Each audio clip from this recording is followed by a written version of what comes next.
This is the story of how high street banks can lure their customers into debt. It's told by a powerful insider. In all my years of experience in the banking industry, I would say that consumers should be very, very wary of their banks. They put profits before the customer at every given opportunity. It's the story of how banks routinely encourage customers to borrow more than they can afford. Sometimes with fatal consequences. They told me he'd been found on the railway line in the morning. I can't even begin to describe how I felt. You know, I had my children to deal with, and I had to tell this family, and it's like the world just stopped. As long as the cameras are not running. The bank with the biggest slice of our credit card business doesn't want to talk about debt suicide. Otherwise they'll have to get the police to go over you to sell it. But this top executive from one of the biggest financial institutions in the UK is prepared to speak out.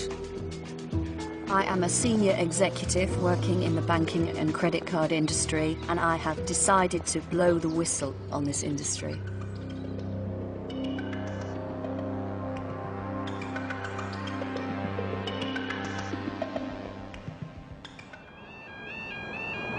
Late at night in January last year, a body lies by a railway line.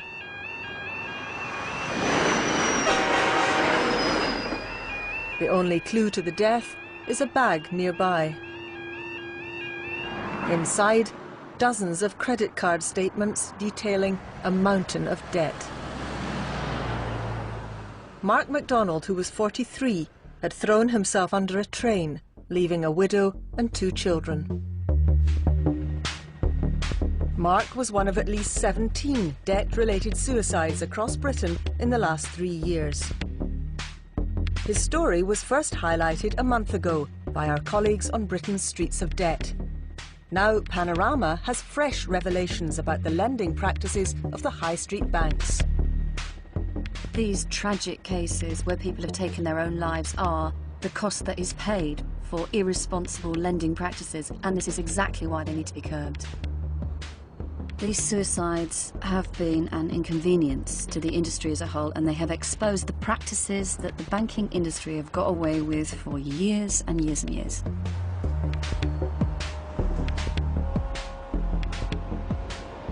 Those are the words of someone who knows. She's a senior executive who works here in the very heart of the banking world in the City of London. And she's the first high-ranking whistleblower, prepared, in fact, she felt compelled to break the bank's code of silence and reveal the industry's inner workings. Today, she tells us how the high street banks precisely target customers for borrowing and how they profit from those in financial difficulty. I cannot overemphasize the focus on profits. And it simply gets to the point where when you see real-life cases of people who are really suffering or who lose a loved one, and you just can't take it anymore. By speaking out, our top banking executive has risked her livelihood and career because she's signed an agreement never to disclose publicly details of the bank's lending strategy. In order to protect her, we've agreed to disguise her, and her words are spoken by an actor. My experience is with the big banks in this country, the high street banks that 80% of us bank with. I don't think any bank wants its internal procedures exposed. Maybe the reason for that is that some of them are quite questionable. The banking industry is a giant machine that pushes borrowing and makes enormous profits. Staff tend not to be paid particularly well. Every branch of any bank and every individual who works in a bank has very ambitious sales targets to sell you more products effectively to make you borrow money and to get you into further debt. They will have targets on every product that is available through the branch, and they will have commissions or bonuses on every product. It's a very, very sophisticated, tailored, tested marketing strategy and sales pitch to a public that have very little knowledge of what's going on. Effectively, though, the most profitable customers are perhaps the most vulnerable.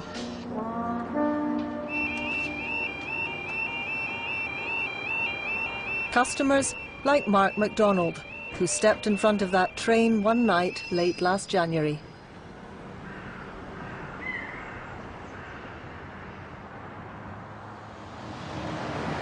It was midday the next day, and they came and told me that they found him.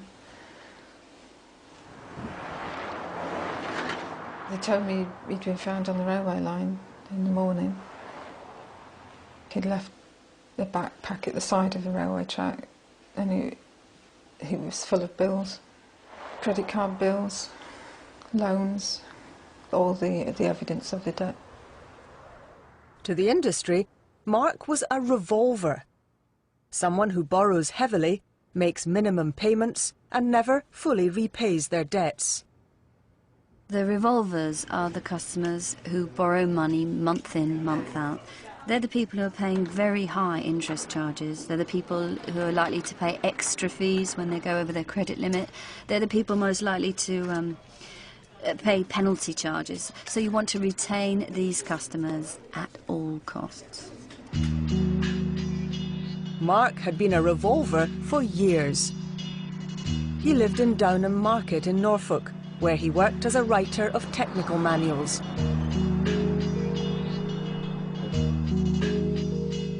His wife Marion had given up work to have 2 children. The family relied on his income of roughly £26,000 a year, and they struggled. He would occasionally say things like, "We can't afford that this month," and he would say, "You know, I've got the gas bill and the phone bill to pay," and I say, "Okay, well, you know, we'll wait, we'll do that next month." In the space of 10 years, Mark had acquired 8 credit cards, 2 of which were issued by his own bank, the Royal Bank of Scotland, and he owed thousands of pounds on them. He survived by just paying the minimum charge each month. People who have traditionally made the minimum payments, people who are heavy borrowers, people whose repayments are not even covering the interest, never mind the capital that is outstanding on the card. They are the ideal credit card customer. That is the perfect customer, the ones that makes you the most profit. And let's face it, it's an industry that focuses on profit. RBS knew exactly what Mark's income was. It knew he was making only minimum repayments on the money he owed. Yet his credit limits on both cards were increased several times. One was upgraded to Platinum, which eventually had a credit limit of over £12,000. In the last 12 months of Mark's life, the bank made over £3,000 in interest and charges on the 2 cards. He considered credit cards to have a status, always had a, you know, the fact that he could have a card with his name on it. And I think the idea of paying for something with a platinum card seemed to say to him that he was respected and the bank respected him. The platinum card says you've got a lot of prestige and a lot of money, and it wasn't true. It was just like a sham, really. It is generally felt that in the industry, by increasing the customer's credit limit, by upgrading their card to gold or platinum, you are increasing customer loyalty and hitting those marketing targets of retaining profitable customers. Marion only discovered how much Mark owed after his death. He just said he'd got into debt with credit cards. I mean, I knew he had credit cards, so I presumed that was it. It's only looking through finance now that I found out that he also had overdrafts and loans with the bank and loan companies. Despite his £26,000 income, RBS lent Mark huge sums. It allowed him to build up a £6,000 overdraft. The bank lent him £15,000 to pay off his other lenders' credit card debts. It let him remortgage his and Marion's home to the tune of £80,000. And it didn't end there.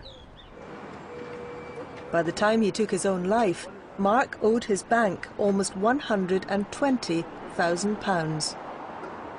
I can remember when I was quite a bit younger and I wanted to buy my first car. I had to sit in front of my bank manager and explain exactly how much the car was going to cost, how much I could afford, what my other outgoings were.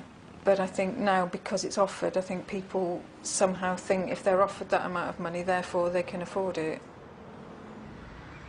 We showed the whistleblower Mark's financial records.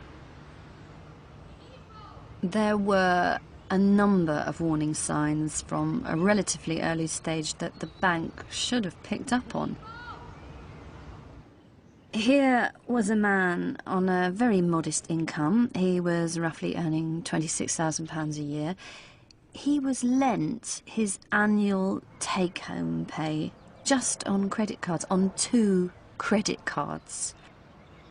He was making minimum payments on the cards for years. He wrote credit card checks from one of his RBS cards on a regular basis at exorbitant rates of interest and deposited them into his RBS bank account. The fact that he was overdrawn on his bank account, there are so many things the bank should have picked up on. There is no possible justification for the bank not to have understood that there were serious difficulties in this man's financial position. In my opinion, the bank was grossly irresponsible. The Royal Bank of Scotland knew exactly what his bank details were. They knew how much he earned, they knew what he was paying out every month. They knew the sort of balance in his account. I can't understand why they would just keep letting him have more and more money. The banks are basically neglecting their duty of care. They're putting profits before human life, almost. In circumstances like Mark MacDonald's, where there has been clear, irresponsible lending, in my opinion, there should be laws introduced where banks can be prosecuted. This is how serious I believe this is. In a statement last month, the Royal Bank of Scotland said, "Throughout Mr. MacDonald's time with RBS, we dealt with him in a responsive and professional manner. He had a regular dialogue with his personal banking manager, and the lending decisions on his account were consistently based on strict lending criteria. Mr. MacDonald managed his current account and maintained regular payments to both of his credit card accounts. He did not exceed his credit limit." The bank's records show that at no time did Mr. MacDonald make contact with the bank to inform us that he was in financial difficulty. That statement is seriously misleading. The bank says that Mark MacDonald didn't tell them he was in financial difficulty, but the fact is, the bank knew. We've seen an internal RBS document which makes it clear that Mark's branch was aware of what it refers to, and I quote, as his financial difficulties. We've tried repeatedly to get an interview with RBS about their consumer lending decisions, but they've turned down all our requests. So I'm heading off to the global headquarters of RBS, just outside Edinburgh, to see if I can have a word with the chief executive, Sir Fred Goodwin.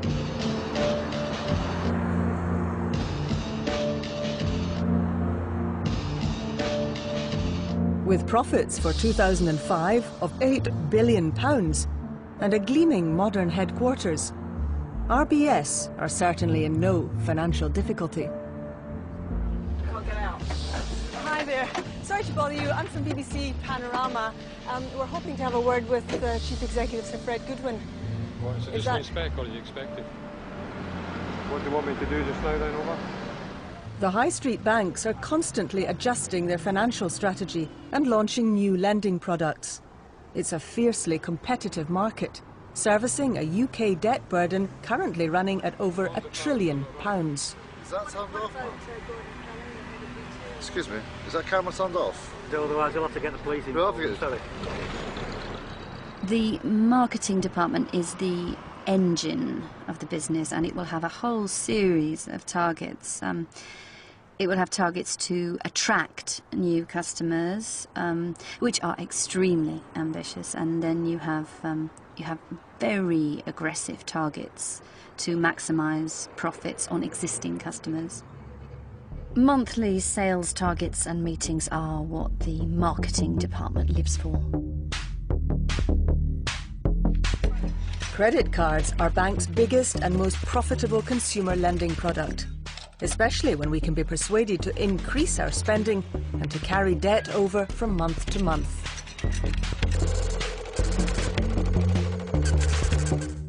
What one needs to be aware of is the fact that a credit card company has the ability to communicate with its customers once a month. So therefore there is the ability to really target those customers to ensure you're getting maximum profitability. However sad it is that people get into debt, and however much the banks may encourage it, surely it's people's own fault. They're responsible. The individual always has a responsibility to make sure that they are not borrowing beyond their means and that they are able to repay whatever unsecured lending they take on.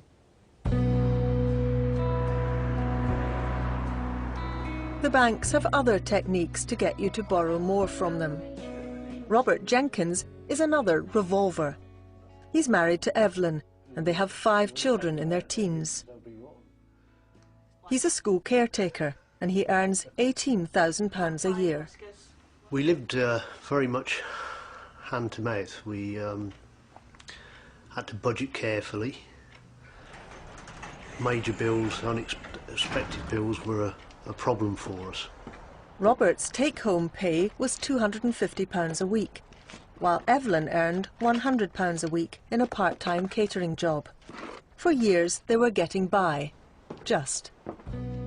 But in the eyes of their bank, Robert and Evelyn needed some financial help.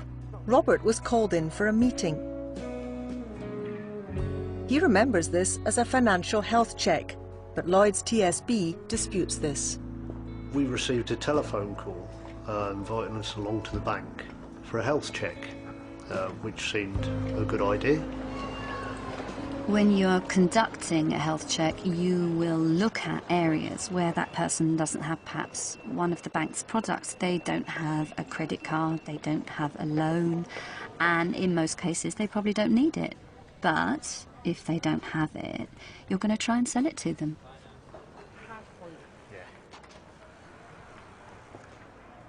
Robert and Evelyn left the bank happy. They had a restructured mortgage deal.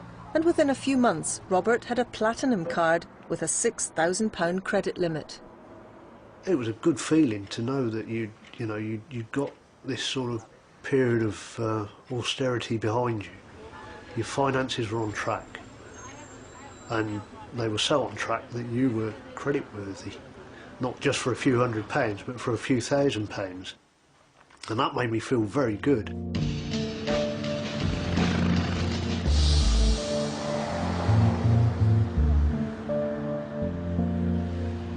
This week, the credit card celebrated its 40th birthday. Today, there are over 1,000 different cards available. And what you may not realise is that 70% of them are owned by the big 5 high street banks.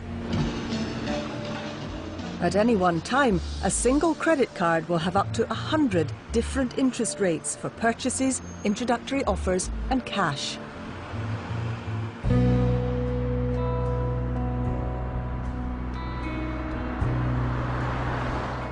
Armed with his new platinum card, Robert started to spend. If, for example, I went to the garage, whereas before I would have had perhaps £10 or £20 in my wallet to use for petrol, I would fill up with the credit card, and I would think, you know, that was a sensible thing to do. I'll pay it off at the end of the month. But of course I didn't. Before long, you get to the stage where suddenly you haven't got any credit left on your card, and at that point, or thereabouts, the bank would step in and invite you to increase your credit limit. Unsolicited increases in your credit limit can take place up to twice a year. In some cases, your credit limit could literally double in the space of 2 years. The customer doesn't really have a say in it. The higher your credit limit, the more you're likely to spend. Robert started with £6,000 of credit on his Platinum card. Within 2 years, the bank bumped up that figure to £11,000. Then Lloyds TSB gave Evelyn a Platinum card. Her credit limit, £4,500. Robert was tempted by other offers that came through the letterbox. You know what it is? Oh, yeah. Overall cost for comparison, 7.8% APR. It seemed to indicate to us that we were a much sought-after commodity, and that we were creditworthy, which made you feel good, you know. You feel quite important when they take such an interest in you. Some companies will send maybe 20 packs of direct mail to one individual, so it's bombarding someone with an unsolicited application to borrow large sums of money without necessarily knowing whether they have the ability to repay the debt. By now, the Jenkins had 4 new cards. I was horrified to find that we'd got a total debt of about £29,000 with credit cards, and I was absolutely gobsmacked. It had taken less than 3 years for the Jenkins family to reach a debt crisis. We'd been meeting the minimum payments, but even they added up to somewhere in the region of about £600 or £700 a month, just to keep the credit card companies off your back. It was almost half of my monthly income was being used to service the credit card debts. I woke up about 5 o'clock in the morning, and it suddenly dawned on me that I'd put the house at risk, and the problems that bankruptcy would incur, and suddenly, you know, I really started to suffer a panic attack. My stomach started to churn, I began to suffer a cold sweat, and I curled up in a ball, you know, and I thought, how do I get out of this? You know, why has it happened? Why have I let it happen? And I felt guilty, and I felt all the emotions associated with sheer terror. This is Trowbridge, Wiltshire. In January 2005, a local mechanic killed himself with the exhaust fumes from his car. The reasons people take their own lives are complex. What's clear is that 65-year-old Richard Cullen died with over £100,000 of credit card debt. At the end of this garden was Richard's workshop and garage, and that's where he was found, in the car, in the morning, about 10 o'clock in the morning. He'd come back overnight sometime. My son found his car down the bottom, and we called the police, and he was in the garage. Richard and Wendy were married for 18 years. They had 8 children from previous marriages. Richard earned roughly £15,000 a year and was another revolver, someone who borrowed heavily and never repaid the debt. It was really about 2 to 3 months before he died. The telephone was ringing almost sort of maybe 17, 18 times a day sometimes, asking to speak to him. And I used to say, and they would say it was the bank or the credit card, and and I'd just give him the message, or if he was in the garden, I would go and give him the phone. And then he started to walk off with the phone. And I said, eventually, why are they calling so often? You must be in trouble. And just before Christmas, he admitted that he was terribly in debt. These are some of the statements I've discovered since Richard died. He owed roughly £135,000 on 22 credit cards. It's absolutely unbelievable. Shocking. Several lenders had issued more than one credit card to Richard Cullen. The market leader, the Royal Bank of Scotland Group, lent him over £35,000. They had issued him with 4 cards under different brand names: Mint, Tesco Personal Finance and 2 NatWest cards, which together generated the RBS Group over £4,000 in interest and charges in the last 12 months of Richard's life.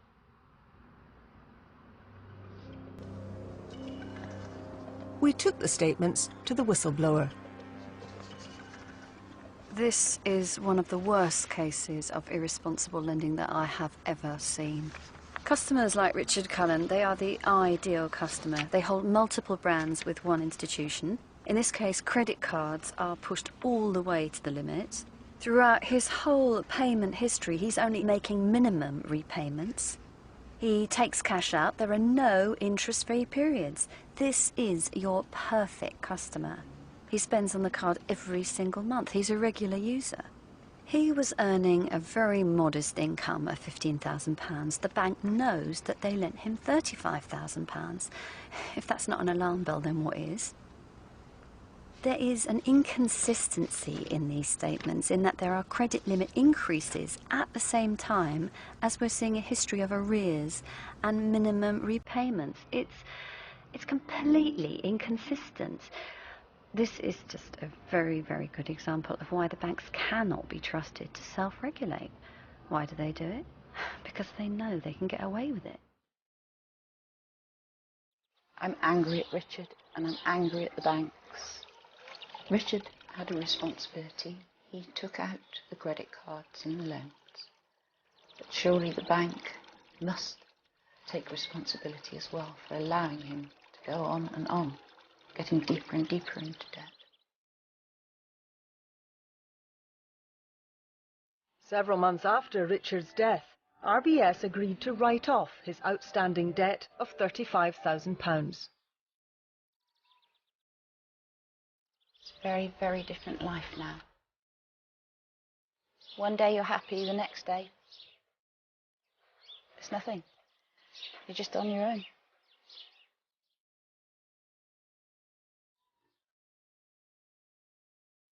RBS told Panorama they were not aware that Mr. Cullen had a serious debt problem and hadn't made any errors in handling him or his accounts. We took our evidence to the man responsible for policing the banking code of practice. Hello. Hi. Mr. Fortescue, let me show you these. 5th of November 2004, Richard Cullen is being chased for arrears on his Mint card, which is operated by the Royal Bank of Scotland. 2 weeks later, his credit limit has been increased on his Tesco Personal Finance card to £7,700. Tesco Personal Finance card, also run by the Royal Bank of Scotland. The letters have been sent from the same address, the same PO box even. Isn't that a clear violation of the banking code? Well, I find it extraordinary that this has happened. I think it's a case of the right hand not knowing what the left hand is doing. There's no excuse for that.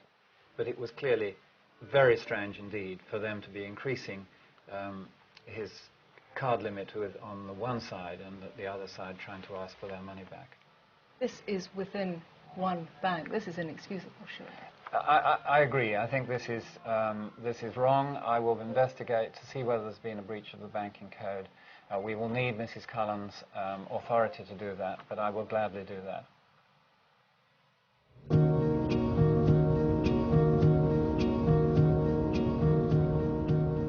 In Norfolk, Mark MacDonald's widow remains angry with RBS. Despite the circumstances of his death, the bank chose to pursue his estate for the money he owed them. After my husband's death, I received letters from them basically saying he owed them money and implying that I should pay it. They wanted their money. Every major bank will have what they call a special recovery unit or a debt collection department. And the job of that department is to recover repayments from those people who have fallen into arrears. At the end of the day, if they don't recover that debt, the bank will have to write it off. So they have extremely aggressive targets, and this is why such aggressive tactics are employed, to ensure the bank recovers its money at almost any cost. Mark MacDonald's insurance policies had enabled RBS to recover over £90,000, but it still wanted full payment of its remaining £27,000, when other creditors were prepared to settle for a percentage of the money he owed. There have been many other similar cases where the banks, including the Royal Bank of Scotland, have chosen to write off the debt. In the case of Mark MacDonald, the Royal Bank of Scotland chose to pursue his estate. This is an obvious case of irresponsible lending, so I'm very surprised. I'm shocked.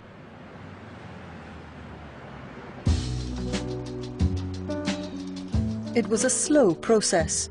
A year after Mark's death, the bank still wouldn't agree to a compromise settlement. It's still a millstone around my neck, basically.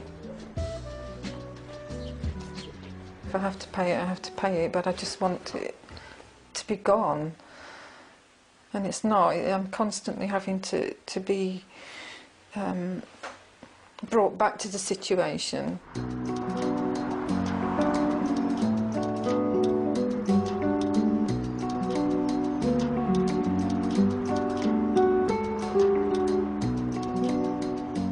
Six months ago, the Jenkins started to sort out their financial problems and to clear the £29,000 owing on their credit cards. They turned to National Debtline, a charity that helps people in crisis. They now have a repayment plan. Any interest is frozen, but they still have to pay their creditors £180 a month out of their modest take-home pay. Don't run away, it's nearly time. Looking back, Robert accepts that he was financially naive, but he also feels his bank was equally responsible for lending him more than he could afford. I spent the money, that was my responsibility, but I seemed to be doing it with their agreement, so that's how it went. There's something immoral about the way that the banks are doing their business these days. They're making it far too easy for people to get into debt, and that's irresponsible. You should be able to trust your bank. You should be able to believe that you're a valued customer and not a means of deriving a higher profit margin. In a statement, Lloyds TSB said, "We've made considerable efforts to help the Jenkins address their financial problems. By consolidating their external debts and remortgaging with us, we were able to reduce their outgoings by around £400 a month. We've suspended all interest on their credit cards and overdraft and agreed their request for a 3-month mortgage repayment holiday. We have tried to contact the couple to discuss how we might offer them further assistance. However, they've chosen not to take us up on our offer." The consequences of Britain's borrowing crisis are so serious that they're now hitting the banks themselves. They're facing a mountain of bad personal debt. So 4 of the high street banks, including Lloyds TSB and RBS, have launched an initiative to identify customers in trouble. They'll now share information on clients' income as well as their credit history to inform their lending decisions. It is certainly a step in the right direction, but I do remain very sceptical. I I really believe the banks have had all along the information they need to make decisions about whether individuals were at risk of falling into dangerous debt levels. But this comes too late. Can the banks really change a lifetime of habits of irresponsible lending? At the end of the day, that's what's made them their...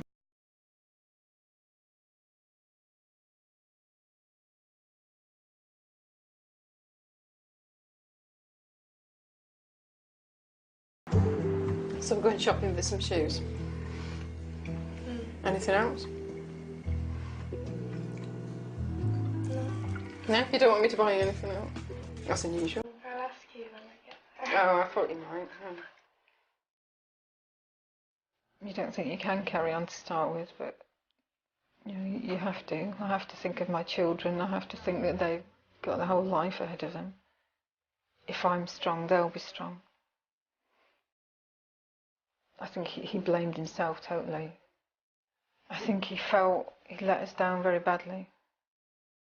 You know, he loved his family and he loved me, and I think he couldn't find words to say, I've let you down, I've got into all this debt I've not admitted to. After almost a year and a half of negotiations, RBS settled for a fraction of the remaining £27,000 Mark owed on credit cards and an overdraft. Since then, and after we contacted the bank, the debt has been written off. RBS says that this was in response to finding out that an earlier offer letter to Mrs. MacDonald's solicitor was never received. For Marion and her family, these long months of worry have been hard to bear. But it's destroyed my life, destroyed the marriage that we had, destroyed the family life we had. It's all gone.